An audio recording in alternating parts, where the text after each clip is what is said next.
Well, hello and good afternoon. Thanks for joining us. You're watching Update at Noon. I'm Amin Carlos. The National Policy on Science, Technology and Innovation, DSTIN 2021-2030, will intensify local technology development and application efforts to transform the country from being technology users to technology developers. Minister of Science, Technology and Innovation, Khairi Jamaluddin, said by setting a target of becoming a high-technology country, the efforts would be able to reduce dependence on foreign technology and labour. When launching the policy and the 1010 framework of science, technology, innovation and economy, which was streamed live on the ministry's Facebook page yesterday, Khairi said the new policy outlined 6 cores along with 20 strategies and 46 initiatives covering all sectors and living spaces of people from all walks of life. Mensasarkan matlamat menjadi sebuah negara berteknologi tinggi, dasar ini akan memperhebatkan usaha-usaha pembangunan dan penyelidikan teknologi tempatan bagi mengubah negara daripada pengguna teknologi kepada pembangun teknologi.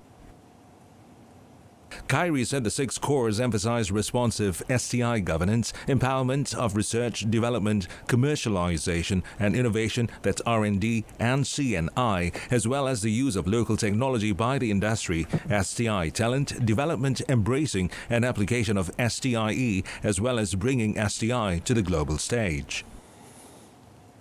Well, a questionnaire related to cyberbullying conducted by Multimedia University, or MMU, since last July found that 89% of legal practitioners want cyberbullying categorized as a criminal offence.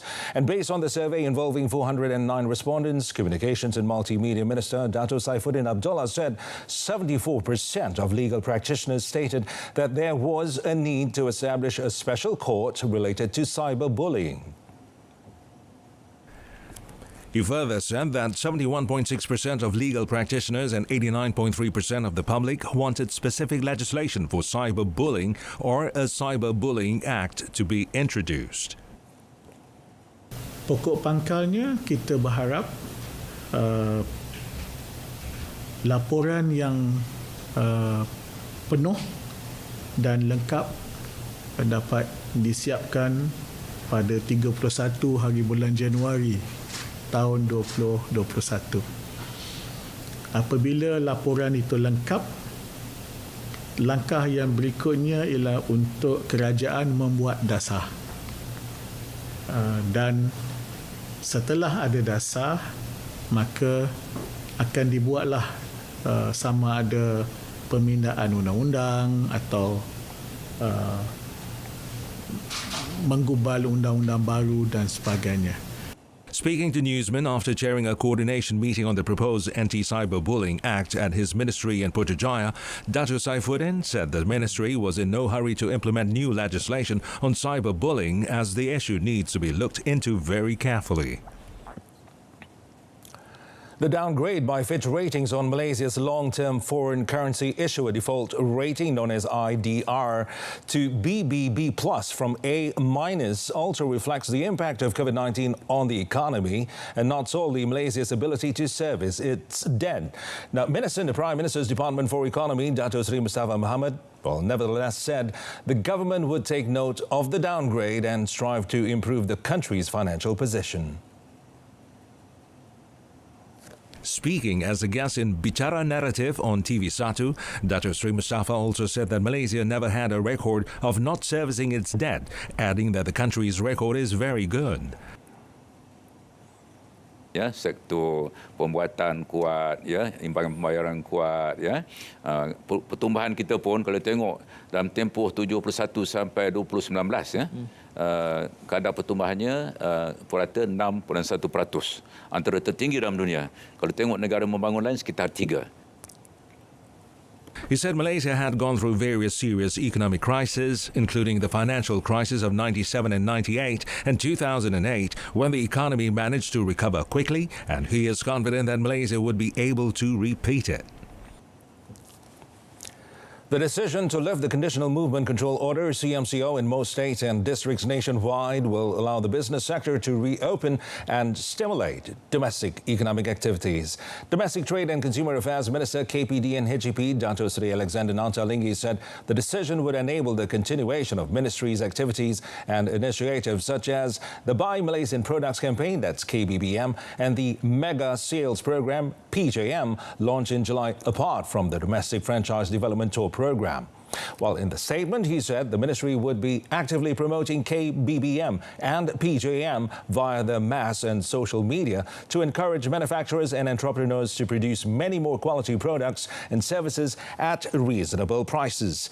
Dato Sri Alexander said KPD and HEP is also proud with the animation series Upin and Ipin, Barang Bai, Barang Kita, episode 14, that was specially produced to promote KBBM and PJM, as it has recorded more than 5 million views on YouTube last week. Apart from that, he said all state KPD and HEP officers would also be conducting the same initiatives, such as 2021 Back to School campaign as a program to assist victims of disasters, food bank for Institution of Higher Learning or IPT students, as well as monitoring and inspecting business premises. On the postponement of cases under the Tribunal for Consumer Claims Malaysia, Dato Sri Alexander said an action plan has been established for implementation. The Malaysian Aviation Commission, or MAVCOM, expects passenger traffic to rebound in 2021 by between 94.2% and 100.3% year-on-year, which translates to 51.7 to 53.3 million passengers. In a statement, the Commission said it expected the airlines to gradually expand seat capacity as international travel restrictions are presumably lifted in 2021. Now, this forecast, however, relies chiefly on performance of the industry, which is dependent on a range of external factors, including the pathway of the COVID-19 pandemic, public health measures, as well as consumer behavior. While this year, for the base case scenario, MAVCOM has revised downwards its 2020 passenger traffic forecast to contract by between 72.8% and 75.7% year-on-year to between 26.6 million and 29.7 million passengers. MAVCOM said local passenger traffic dropped to its lowest in the Malaysian aviation history, recording only 802,525 passengers in the second quarter of 2020, down 97.0% year-on-year from 26.7 million passengers recorded in quarter 2 2019. However, MAVCOM noted that passenger traffic recovered slightly in the third quarter of 2020, demonstrating a smaller decline of 83.3% attributed to the easing of domestic travel restrictions. Well, excise duty for electronic cigarette devices, non-electronic cigarette devices, as well as electronic cigarettes and vape gel or juices, including non-nicotine types, will be imposed during importation, with exceptions given to local manufacturers. Now, Royal Malaysian Customs Department Director General Dato Sri Abdul Latif Abdul Kadir said excise duty will be imposed on those items beginning the year 2021. While he added that devices will be charged excise duty at an ad valorem rate of 10%, while liquids and gels will be charged a rate of 40 cents for each milliliter. Well, Dato Sri Abdul Latif said local manufacturers would be licensed under Section 20 of the Excise Act 1976 with a license payment of 4,800 ringgit a year, while warehouse license fees under Section 25 of the same Act was 2,400 ringgit a year. In a statement, he said local manufacturers have to apply at the respective zone or state customs department offices where the factory or warehouse is located before 15th December. He also said that license holders are required to comply with licensing guidelines and to attach a bank guarantee to secure the duty or tax. Water supply to 664 of the 861 areas in the Klang Valley that was disrupted due to odor pollution has been restored as of 6 a.m. today. Pengurusan Air Selangor Sendirian Berhad or Air Selangor Corporate Communications Head Elina Basiri said the water supply in areas in Kuala Selangor has been fully restored, like Petaling 99%, Kuala Lumpur 95.5%, Hulu Selangor 82.6%, Klang Shah Alam 61.8%, Gombak 61.7% and Kuala Langat 50%. Well, elaborating further in a statement release, Alina said efforts are being made to stabilize the water supply system in the remaining 197 areas.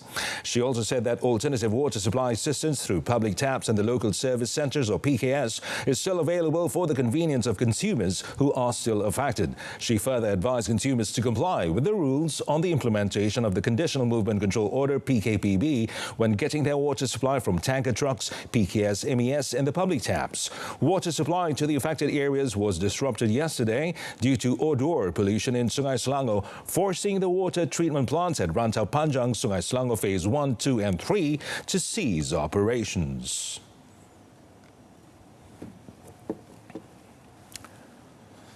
Water discharge from an illegal catfish pond has been identified as the cause of odor pollution, which halted the Rantau Panjang and Sungai Selangor Water Treatment Plant or LRA operations at about 11:30 p.m. on Monday. State Tourism, Environment and Green Technology and Orang Asli Affairs Committee Chairman He Loy Sian said the initial investigation detected a foul odor believed to be of dead fish in the samples of raw water obtained from Sungai Selangor. Speaking to reporters after inspecting the aquaculture pond in Zerenda, Selangor, he said at 9:50 p.m. on Monday, Lembaga Urus Air Selangor LUAS detected pollution at the level of 4 TON, that's threshold odor number, at the plant intakes. Following that, an inspection was carried out which detected a foul smell like dead fish in Sungai Selangor before LUAS released the hybrid of river augmentation system water to dilute the smell. He said monitoring by LUAS, the Hulu Selangor District Council and Pengurusan Air Selangor Sendirian Berhad discovered the water from one of the 57 fish ponds was discharged into Sungai Selangor for the purpose of drying the pond. The 45-hectare aquaculture farm is located about 8.7 kilometers from the Rantau Panjang LRA. LUAS has so far done 6 samplings at the location to measure the parameters of ammoniacal nitrogen, total nitrogen and total phosphorus. Akan membuka peta siasatan di mana kita akan merujuk kepada Seksyen 79 Akta yang kita baru lulus di Sidang Dewan Negeri, iaitu kalau disabit kesalahan, premis tu tuan punya premis akan dihadap ke mahkamah dengan hukuman minimum 200,000, maksimum 1 juta. Kalau dan juga di penjara tidak kurang 3 tahun. Dan atau kedua sekali lah. He added that the premises would also be sealed for operating illegally. The Dewan Negara has allowed and agreed to allow Minister, the Prime Minister's Department for Parliament and Law, Dato' Taqiyuddin Hassan, to propose to the Prime Minister for 2 additional days of sitting at the Senate. Now, Dewan Negara President Senator Tan Sri Dr. Rais Yatim, who chaired a coordination and preparatory meeting for the 3rd meeting of the 3rd session of Dewan Negara, said the dates are from 28th to 29th December. Well, currently the Dewan Negara sitting is scheduled from 16 to 23rd December, and in a statement, Tan Sri Dr. Rais said it is aimed at enabling more members of the Senate to participate in the debate of 2021 supply bill, as well as to settle other government business. To fully utilize the limited time, the meeting also agreed that there would be no break during Dewan Negara debate as practiced in Dewan Rakyat. Apart from that, Tan Sri Dr. Rais said the sitting hours are from 10 a.m. to 2 p.m. In this regard, he said to ensure the smooth proceeding of the Senate, all members are reminded to ensure their speeches are concise and respect the decorum of the House. Also present in the meeting were several members of Dewan Negara and Senator Council, as well as representatives of the Health Ministry, the National Security Council, and the Fire and Rescue Department.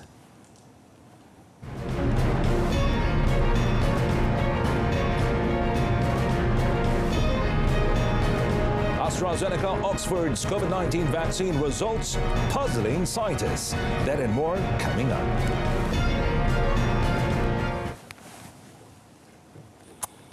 AstraZeneca and Oxford University have more work to do to confirm whether their COVID-19 vaccine can be 90% effective. A peer-reviewed paper in The Lancet showed on Tuesday potentially slowing its rollout in the fight against the pandemic. Well, once seen as the front runner in the development of a vaccine against the coronavirus crisis, the British team was overtaken by U.S. drug maker Pfizer, whose shots with a success rate of around 95% were administered to UK pensioners on Tuesday in a world first hailed as V-Day. Well, detailed results from the AstraZeneca-Oxford vaccine trials have been eagerly awaited after some scientists criticized the lack of clarity in an initial announcement last month. But the Lancet publication gave few extra clues as to why efficacy was 62% for trial participants given 2 full doses, but 90% for a smaller subgroup given a half, then a full dose. Director of the Oxford Vaccine Group, Andrew Pollard, said there had been discrepancy in measurement of the concentration of the vaccine, which was discussed with regulators who gave their approval for the trial of those who had been given the half dose to continue.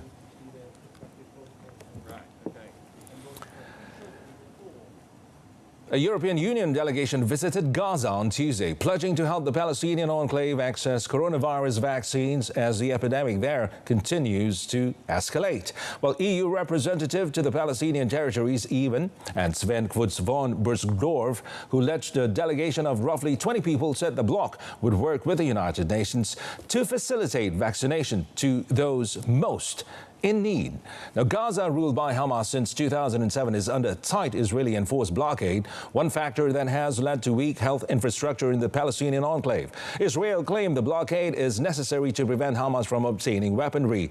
Hamas acted fast in March to forestall the virus, only allowing entry to a limited number of people who were then required to isolate for 3 weeks in quarantine centers. In mid-August, Gaza had recorded only around 100 COVID-19 cases, but the past 2 weeks have seen a rapid deterioration in containment. On Monday, Hamas said it had received 20,000 test kits from the World Health Organization after warning it could no longer perform testing due to a shortage. While facing a surge in cases, Hamas has also announced a lockdown on weekends lasting from December 11th to the end of the month.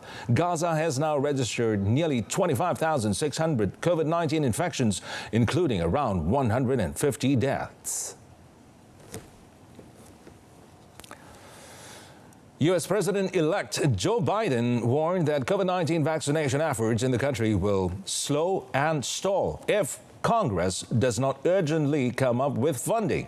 Now, Biden, who takes office on 20th January, pledged to lead the most efficient mass vaccination plan in U.S. history, carrying out at least 100 million vaccinations in his first 100 days in office. Good afternoon.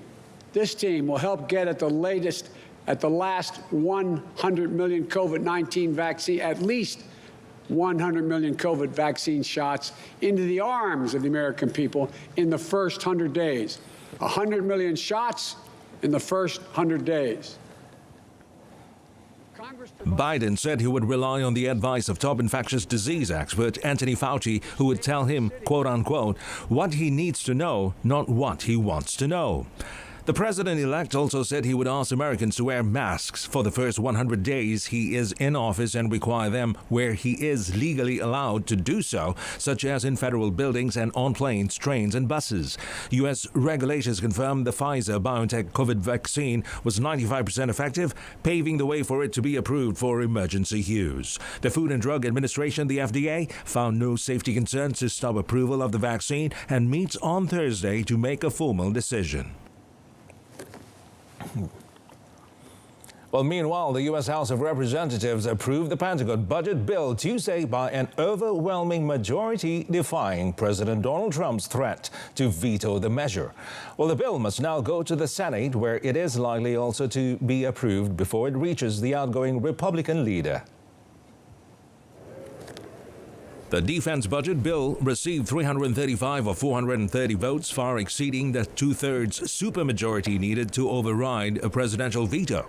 Only 40 out of 196 Republicans voted against the bill. It remains to be seen whether all Republicans will maintain their stance to counter a possible Trump veto. After months of bipartisan negotiations, the 2021 budget is set at $740.5 billion and includes a 3% increase in defense personnel salaries. Trump has several complaints about the bill. It does not call, as he wants, for the abolition of a law known as Section 230, which grants social media firms protection from liability from third-party content carried on their platforms. Trump has railed against the law repeatedly and says giants like Facebook and Google are biased against him. Trump is also displeased with the bill because it calls for renaming U.S. military bases that honor Confederate heroes from the pro-slavery South from the U.S. Civil War. The bill also goes against Trump's drive to slash the U.S. troop presence in Germany.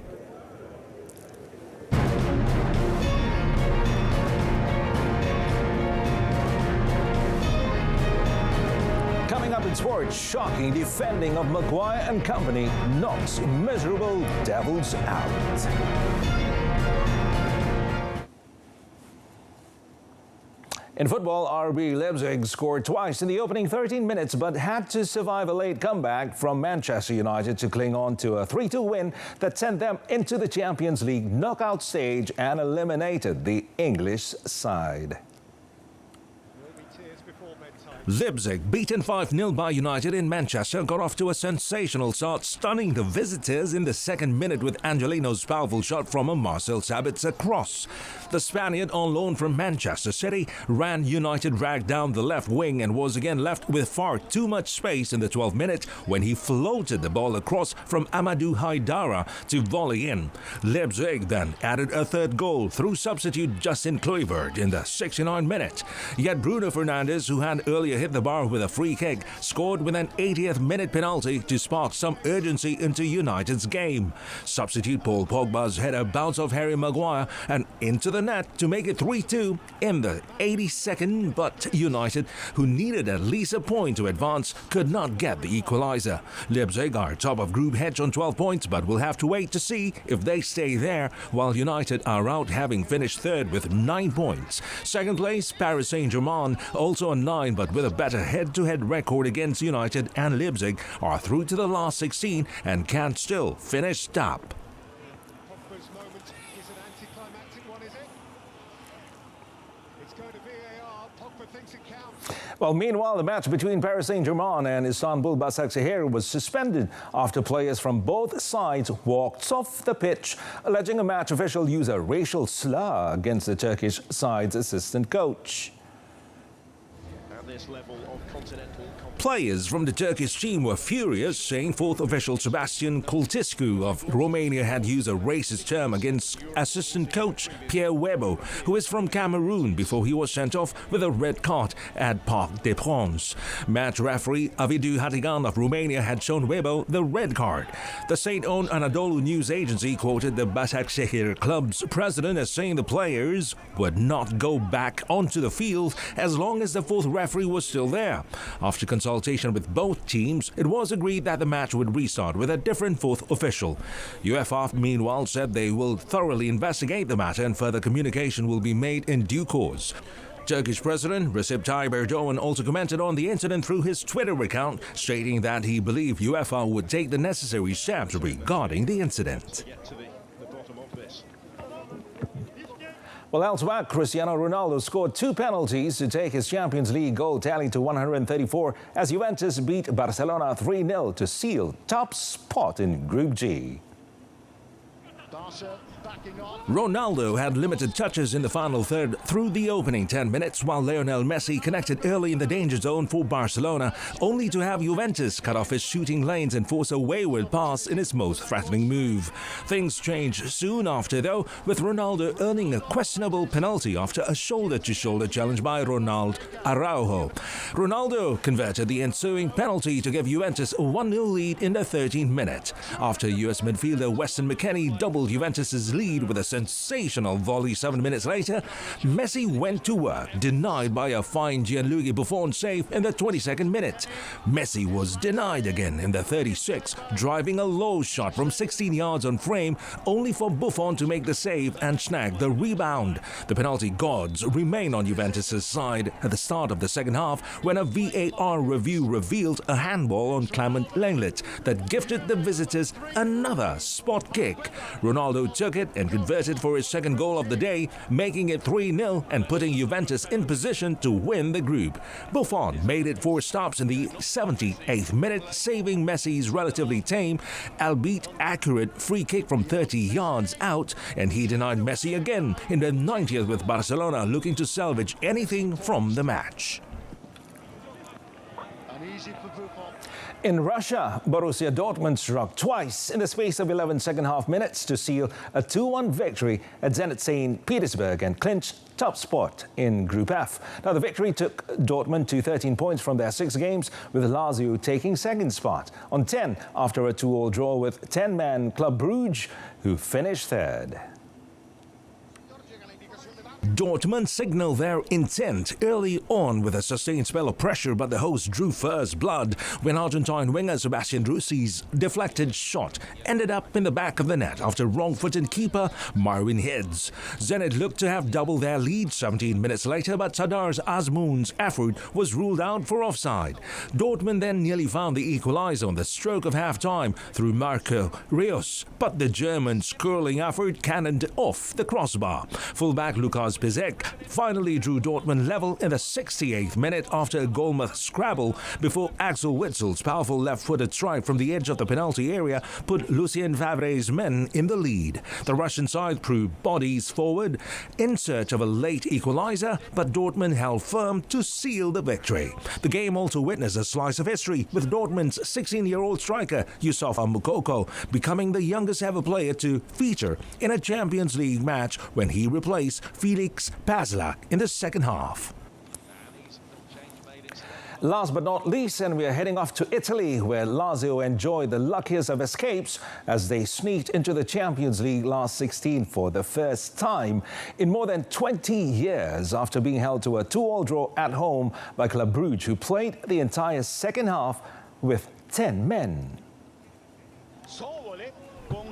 Club Brugge Edward Sobol was booked in the second minute for a foul on Manuel Azzari, which he would later regret, and Lazio took a 12-minute lead through Joaquin Correa, who snapped up the rebound after Luis Alberto's shot had been saved by Mignole. The Belgians levelled with a similar goal 3 minutes later, Ruud Vormer scoring after Pepe Reina parried Noah Lang's shot. Ciro Immobile won and converted a penalty to put Lazio back in front after 27 minutes, scoring for the 9th successive game in all competitions. Well, as the rain turned to a downpour, Sobol was let off unpunished for another foul on Lazzari, when then pushed his luck with a third tackle on the same player and was dismissed. Instead of cruising through the second half, however, Lazio suffered an outbreak of jitters. Immobile squandered a chance for the third goal by firing over the top, and coach Simeone Inzaghi then replaced Immobile, Luis Alberto and Lucas Leiva, all key players, at the same time. Immediately, Hans Vanaken headed home from Vormer's cross. Lazio's nerves became even more frayed, and a spell of intense Bruges pressure ended with Charles de Ketelare rifling a shot against the bar deep into stoppage time. And with that, we conclude today's edition of Updates at Noon. In our top story, DSTIN to transform Malaysia from user to developer of technologies. Well, folks, tune in to our news at 10, coming up at 10 p.m, of course, on Saluran Berita RTM on My Freeviews channel 123. But you can also stream the news by surfing RTM's MyClick. Thank you, folks. I'm Mohammed Amin Carlos, and stay tuned to TV2. Bye for now.